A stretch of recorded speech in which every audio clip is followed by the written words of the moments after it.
What is up, YouTube and Cordy? What you're going to be seeing on your screen here is actually a new TCG called Domain. And I got the chance to sit down with the creator of the game, kind of mess around with it. And what you're seeing here are the 3 essential demo decks that are available to play. I'm going to leave a link down below to the website. You guys sit back, enjoy this, and kind of give it a little bit of love by watching this video. It's kind of a little tutorial from my first experience playing. So as you see, there's the Bog, we have the Flame, and we have Beyond. Now, the interesting thing about this deck, or this game, is the fact that it acts like chess while giving you the ability to basically have a deck master. That's layman's terms for Yu-Gi-Oh! So basically your little avatar that you're going to be representing and playing the game is definitely... it's really cool, and I definitely found the more that I played this game, the more it's interesting and it's challenging because you have to know your chess pieces and things like that. So as you're seeing here, we're queuing up to play an actual game now, and the way that you're probably going to be looking at the field, you're probably going to be a little bit confused, but that's fine. So as you actually see on the field here, there are multiple spaces, multiple terrains, and each of these terrains actually will impact the ability of your cards. So as you see, we have my hand down here at the bottom left, which we have 4 cards available. Each turn that passes by, you will get the ability to get a card. There is a timer up here as well, which is really good as well. And then the game does run on a mana system, which you will see in a second. So we actually have grabbed our first card here. We're making an attempt to play it. And the way that this game actually works is you summon creatures around your deck master, as I'm going to refer to it in this video. And as you can see, I have 70 health and my opponent has 40 here, which I think might confuse a little bit of people why there's such a large discrepancy in power, but that doesn't actually... it's not that big of an issue. So as we hover over the cards, you will see the green spaces and stuff around my dragon. You'll see it pop up every once in a while. And that's the range of movement in which he can actually move. Man, there's a lot to talk about here, just kind of as it's going. And then as you can see up there, the enemy's piece has the ability to move essentially like a queen does in chess. And, oh man, that's so cool. It still even baffles me with how many spaces and stuff you can remove, the impact of the terrain that you can do, and then just all of the cards. So this deck has something very unique. Since the dragon can only essentially move 2 spaces at a time because of how big he is, the warp card in my hand that you just saw there gets a little bit better. Now, what you just saw here is his monster has the ability to, or he has a card that allows him to warp the terrain around his chimera. And you might be like, wow, that's actually kind of cool. Yes, as I said earlier in this, the terrain that your creature sits on is very, very impactful to it. And of course, his master wants to be on swamp as much as possible to get those defense stats. Taros Dragon, mine, even though I have a superior stat of 25 attack, my range of attack is ridiculous. As you see all those squares lighting up there, that is my range of attack to walk, which is pretty hard. So mana in this game is, you get it by either killing a creature, or there's a card in the deck that actually allows you to gain more mana as well, which is actually really cool. I like how the balancing system on this game actually works. Granted, I'm trying to think of a better way to describe this. So while the Taros Dragon has such superior stats, he's so big that he's just kind of a big target.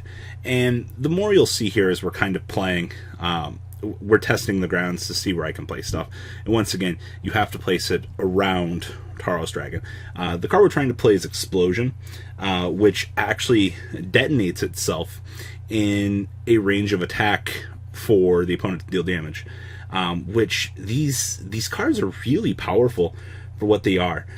So right now, we're going to play Cerberus. He's a cost 0, which is actually really good. We're going to have the Taros Dragon fly up a slot, and then we're going to have the Pyromancer move up, kind of as like a chum blocker here, and then we can have Cerberus also move, but we're gonna leave him parked right where he is, so we don't have to kind of deal with anything.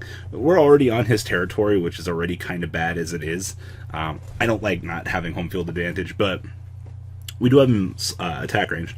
So what he actually played on the field here was actually a little spell card that is called Shockwave, and it attacks all adjacent creatures for 7 damage. And then he has the ability to click Explode up there. As you can see, it becomes clickable, which is actually... I found this mechanic to be really cool. Being able to ping something in a large range, granted you can only play 1 card per turn, I find something like this to be a little bit powerful, so I don't know. It's an interesting mechanic nonetheless, because your card advantage that you would think you would value can very easily get outweighed by something like that. So you see the explosion detonating there as he pulled away his creature so that it wasn't in the blast, and I took 7 damage because I was in the adjacent range. Now I have yield 63 out of 70 HP. So Soul Collector down here is the card I was talking about. Each time a card dies, you get 3 mana, and it's a cost 0, which was actually particularly insane for its power. So we're going to put it on the field. It's got 13 health, which, I mean, granted isn't a lot. And then as you can see, my piece is moving in directions that it can. So we warped up 2 spots with the dragon. Soul Collector is going to kind of stay parked there. This is a card that you want to protect. Unfortunately, if something happens to Soul Collector, well, my mana ramping isn't going to quite be as good. So the dragon does not have the range to fly quite that far, as you can see. And also, I'm getting a power down because I'm not on crystal. Or at least my defense isn't as good not being on crystal. So the fact that there's only 4 crystal ranges on the field now that I can fly to is broken. Also, this Forever Phoenix card, you're not going to really get a chance to see it this game, but it revives itself every turn, and it's insane in power. So as you can see, his avatar, the creature just attacked me, pinged me down to 39 out of 70 health. He's going to put Mirage Mage on the field now, which is going to heal all creatures within 2 tiles. So it's actually really cool. So we got a nice little buff off of that for 5. Now we're taking my turn. The dragon's not going to be able to attack because of his range. As you can see, those green squares that are lighting up right now aren't particularly in his best interest. Is that why you need to use something like the warp card to correct his projectile to allow him to actually attack? It's 25 attack, but when you're so limited as the creature is, it really is. So we're not going to be able to drop the Phoenix just yet because we don't have 5 mana. As you see up in the corner, actually, is my current mana. So the best thing that we're going to be able to have the dragon do is just kind of retreat, because unfortunately, I didn't quite set up a good warp point at this point. There's not really a lot you can really do about that. So we're going to attack my own card here to kill it, as you can see, which gives me 3 mana at this point. One of the cool things about this game is like you can move and play your cards whenever you see fit. You don't have to be limited to do it. So now we're going to attempt to play Eruption, or at least set up an Eruption on the field. We're kind of just depending on where I wanted to set it at this point for the real best accurate, just the best range we'll go with. So, oh, actually, that was the terraforming card. Oh, okay, so what you just got to see there was we terraformed a range for Tauros. So now that we're sitting on more of a scorched fire area, we're going to get back some of those buffs that we lost. So unfortunately, he's going to kill my Soul Collector. No more free mana for me. So sad. I actually wish we would have got more. Now this card is dumb. So Maneater can attack any card at a distance of 3 and for 5. And then he gets the ability to get back some HP every turn. Oh man. So when I first saw this card, I was like, what is this? Like, why is this so good? So we got pinged for a little bit of damage there, which isn't bad. The Soul Collector going to move into a safer range here. So now that we've only got 3 mana, still debating on using that warp spell. I mean, we got to get 2 clear attacks off on our boy here, which, I mean, that range. Every one of the creatures has a very unique movement pattern, like I said, which is very representative of chess. You have the L pattern along with other things. So we're going to try to set up a golem here. at least for some consideration. We're going back on Crystal. I'm not about this life anymore. So, come to me, Golem. So Golem will lose 5 HP every turn, which, I mean, isn't anything, but, you know, he gets to attack for 15. So we've pinged our opponent down to 25. If we can get into range, we'll actually be able to kill him with Tauros Dragon. Once again, very, very, very not wanting to use Warp in my hand. That's definitely something, the more I played this tutorial, don't make the mistake I did. Learn to use your Warps, alright? You'll feel a lot better about your overall game range and plan and things like that. And there's definitely a lot, I underestimated the amount of thinking that comes into this game, because there are a lot of moves that you have to make that actually can just change the flow of the game in an instant. And much like regular chess, you have to plan ahead for that. So honestly, he doesn't quite have game yet.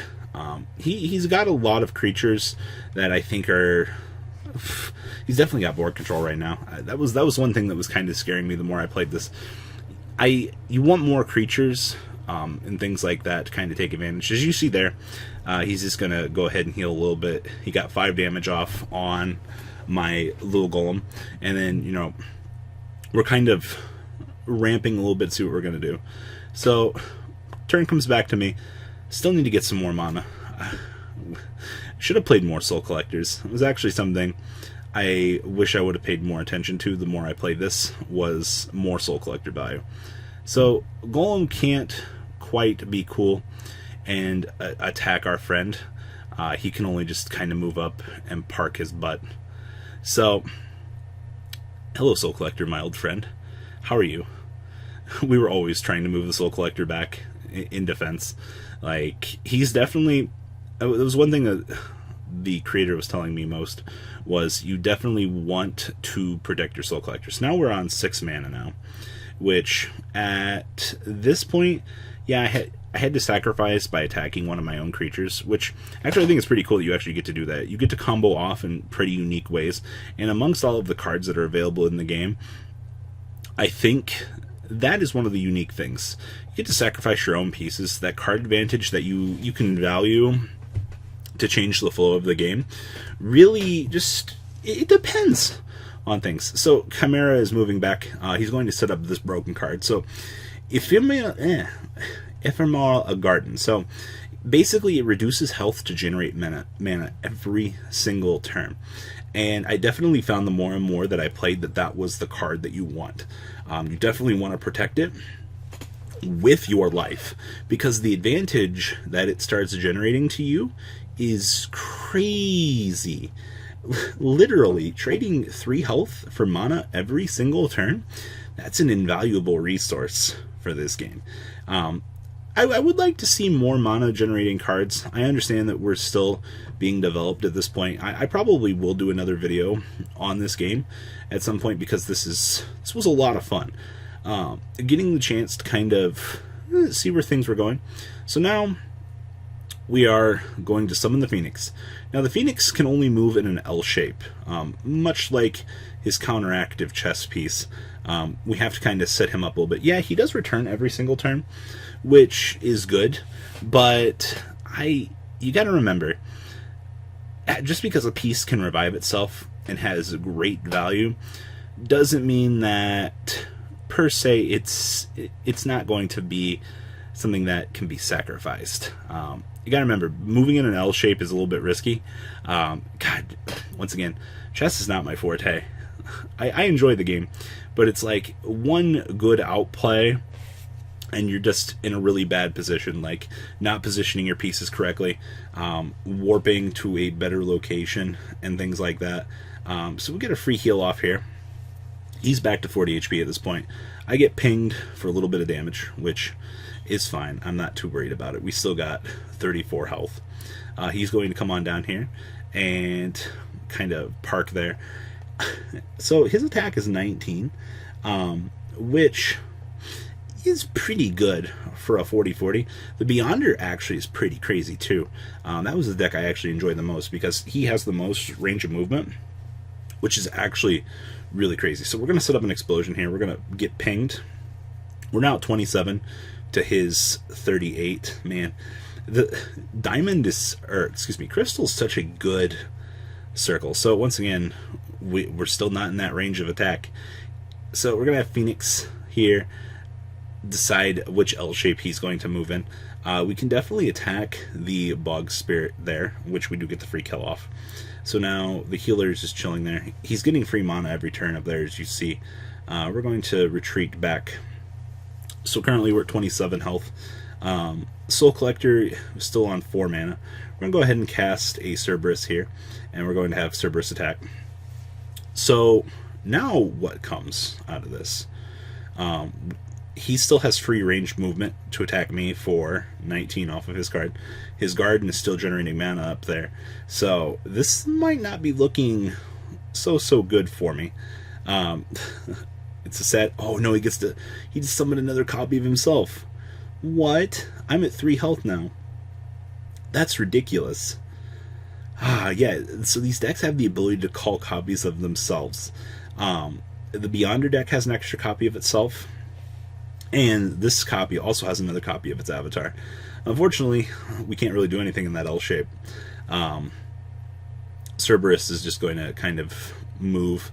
We're going to move our little L shape to a better spot, and then Dragon's going to fly away.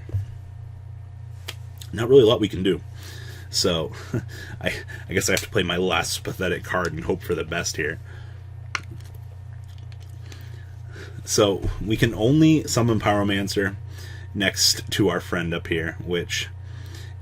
I guess we get a Meat Shield. I'll take it. Poor Soul Collector here. And just... He's crying himself to sleep. So we're going to pass here. We're going to kind of see if this game gets wrapped up, because I have current field presence, but the fact that his creatures just have such a large range of movement, it's actually insane. Which yeah, it's a strange one. So literally, this game is fun. I will say that. The more and more, so we're moving into another range. He's going to summon a creature, and we're going to get defeated by the bog creature. Whew. So that's my first real run. So that was my first experience with Domain TCG. I would like you guys to check them out. I'm going to leave a link down below. This is a fun game that you're going to get the chance to play on the side. Please do register an account. I would recommend doing so. It's a lot of fun. Me and King of Barn trying to play this a couple of times in the mornings when we get a little bit more free time. And it really is a fun experience. So tell me what you guys think down below. And, well guys, we'll probably have a little bit more fun with this. More in-depth videos as well, because this was a lot of fun. Alright guys, I'm out.